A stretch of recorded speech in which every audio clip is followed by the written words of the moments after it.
कादंबरी कथामुख के रस पिपासु बंधुओं, पिछले पाठ में हमने एक वाक्य पढ़ा था कि एक प्रतिहारी राजा के पास आती है। राजा उस समय कहाँ मौजूद हैं? राजा अपने आस्थान निकेतन में हैं, आस्थान मंडप में हैं।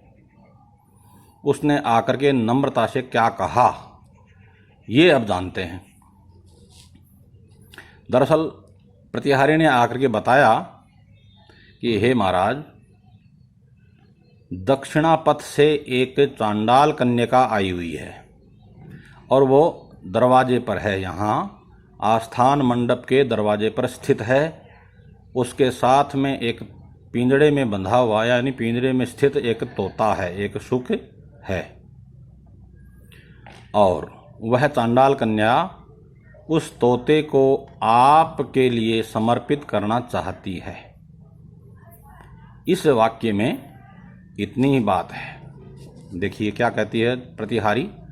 वह कहती है, देव द्वार स्थिता सुरलोकम आरोहतस त्रिशंको इव कुपित शतमख हुंकार निपातिता राजलक्ष्मीर दक्षिणापथाद आगता चंडाल कन्यका पंजरस्थम सुखम आदाय देवम विज्ञापयति।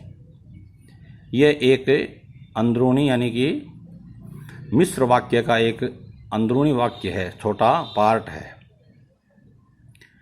तो कहा, हे देव, हे महाराज, एक चांडाल कन्यका द्वार स्थिता अस्ति देवम विज्ञापयति। आस्थान निकेतन के प्रतिहार में या द्वारे स्थिता अस्ति, द्वारोपरि तिष्ठति, सा भवंतम विज्ञापयति। वह आपसे कहना चाहती है, कह रही है। उसने प्रतिहारी को बताया कि मैं ऐसा कहना चाहती हूँ। राजा को बताइए। क्या बताया? वह चांडाल कन्या कैसी लग रही है?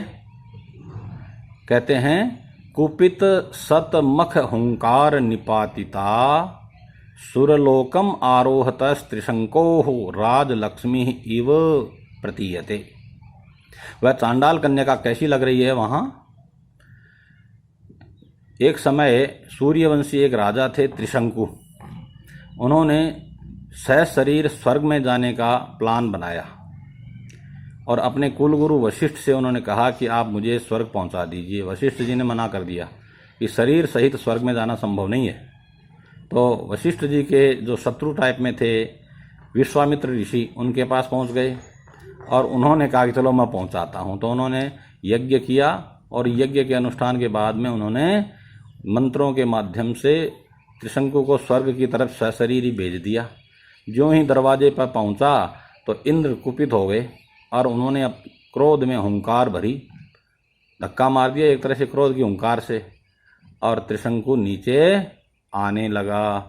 और नीचे जब आने लगा तो विश्वामित्र जी की वहाँ पर बेइज्जती, तौहीन या अपमान होने लगा। तो विश्वामित्र जी ने क्या कह दिया कि तत्रैव तिष्ठ, यानी बीच में ही रह जाओ। तो वह त्रिशंकु न तो ज़मीन पे आ पाया वापस और न ही स्वर्ग में पहुंच पाया। इस तरह वो त्रिशंकु मतलब बीच में अटक गया। आज भी यदि कोई बीच में अटक जाता है, अपने लक्ष्य से भटक जाता है, न इधर का रहता है न उधर का रहता है, तो उसको त्रिशंकु की उपमा दी जाती है। अब यहाँ उसे चांडाल कन्या को क्या बताया है? त्रिशंकु की राजलक्ष्मी बताया है। मानो वह त्रिशंकु की राजलक्ष्मी है। कैसा त्रिशंकु? कि कुपित हुए इंद्र के शतमख, मानी इंद्र, सैकड़ों यज्ञ जिसने किए हैं वह शतमख कहलाता है। इंद्र का यह वाचक है। कुपितस्य शतमखस्य हुंकारेण अधः निपातिता अधः प्रक्षिप्ता प्रेरिता त्रिशंको राजलक्ष्मी इव सा प्रतीयते। त्रिशंकु कैसा? सुरलोकम आरोहत है त्रिशंको।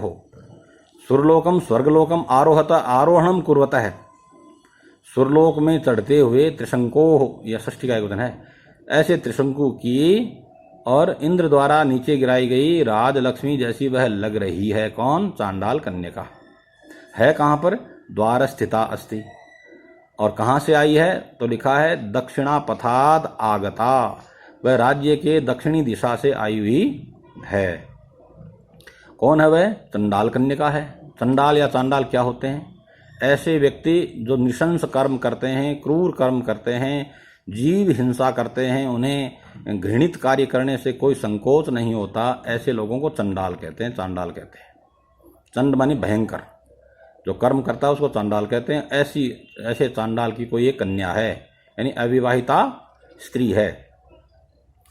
और पंजरस्थम सुकम आदाय द्वार स्थिता, एक पंजर स्थित शुकम कीरम आदाय गृहीत्वा आगता अस्ति, सा अस्ति संप्रति कुत्र? द्वार स्थिता अस्ति।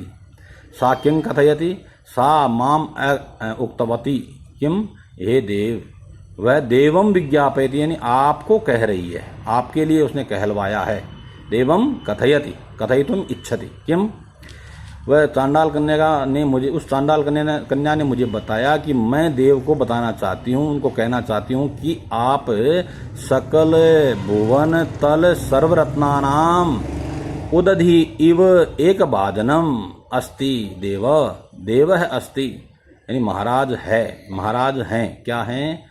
सकल भुवन तल सर्वरत्नानाम, संपूर्ण भुवन तल के जितने भी सर्व मन सारे सारे जो रत्न हैं, श्रेष्ठ वस्तूनि हैं, सकलस्य भुवनतलस्य यानि सर्वाणि श्रेष्ठ वस्तूनि सन्ति, तेषां सर्ववस्तूनां देवः किम अस्ति? उदधिः इव एक भाजनम अस्ति।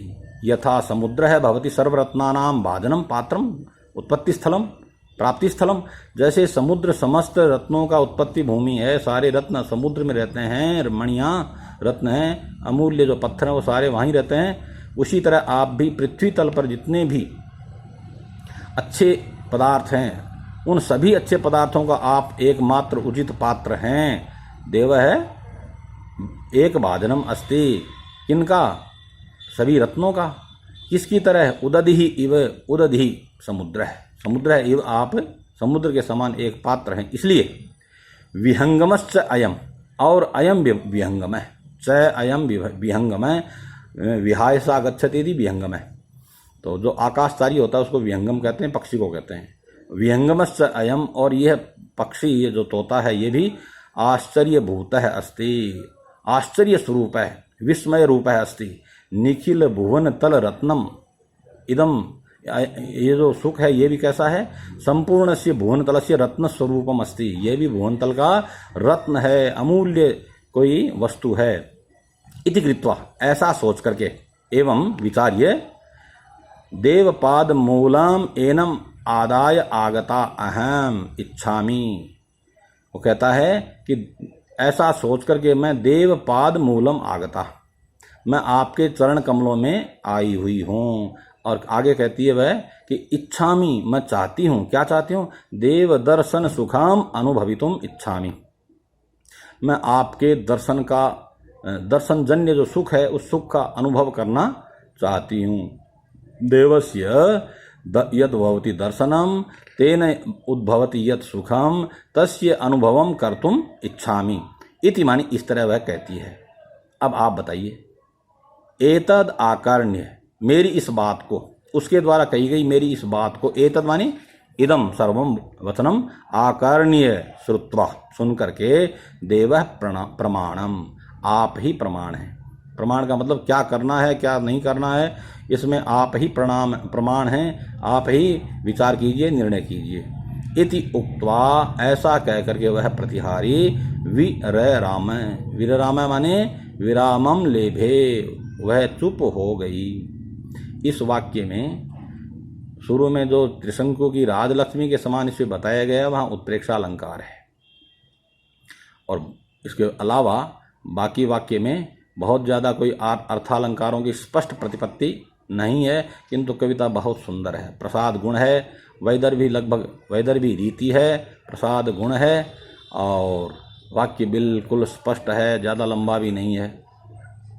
प्रतिहारी ने आकर के महाराज शूद्रक से जो कहा उस चीज़ को हमने इस वाक्य में पढ़ा, और अगला आगे शूद्रक ने क्या कहा, कैसा सोचा, क्या किया, वो अगले पाठ में, अगले वीडियो में हम सीखेंगे।